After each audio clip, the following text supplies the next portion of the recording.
आताच एक breaking news हाती आली आहे। पाहूया जनक्रांती न्यूजवर ब्रेकिंग बातमी।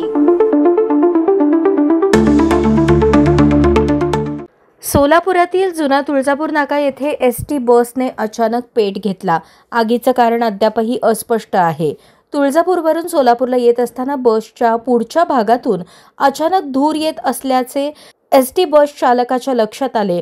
एसटी बस चालकाच्या सतर्कतेमुळे मोठा अनर्थ टळला।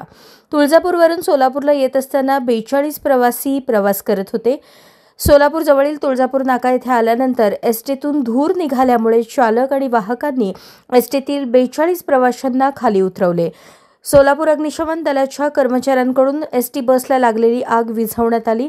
एसटी बसच्या पुढच्या भागाचे मात्र मोठे नुकसान झाले आहे।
अशाच ताज्या बातम्यांचा आढावा घेण्यासाठी जनक्रांती न्यूज चॅनलला सबस्क्राइब करा, लाईक करा, शेअर करा। धन्यवाद।